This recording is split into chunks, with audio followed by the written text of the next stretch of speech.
రాహుల్ గాంధీ ఏం చేస్తున్నారో ఎవరికి తెలియట్లేదు.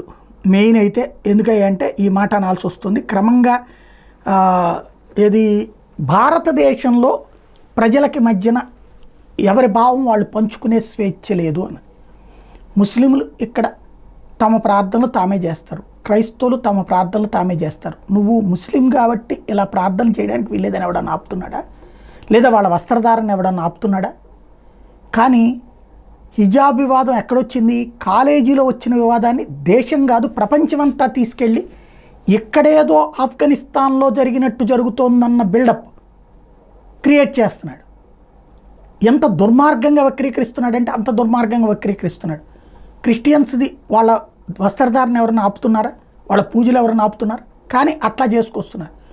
సిక్కులు అంటే ఇక్కడ ఏదో జరిగిపోతుంది అన్నటువంటి ఒక ఏది భిన్నత్వంలో ఏకత్వం అంటే ఎవడి పని ఆడు చేసుకోవడం, పక్కనోడిని కెలకడం కాదు.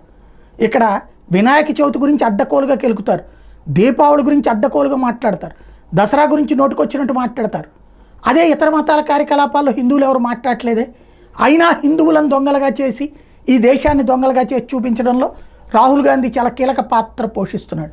చివరికి విసుగు చెందినటువంటి ఒక పంజాబీ నాయకుడు సర్దార్ లక్కీ సింగ్ ఈ స్టేట్మెంట్ ఇచ్చారన్నమాట. నేను మా మతానికి సంబంధించినటువంటి వస్త్రధారణతో పగిడితో దేశమంతా తిరుగుతుంటాను, కానీ ఎక్కడా కూడా నువ్వు నన్ను వేరేగా చూడలేదు.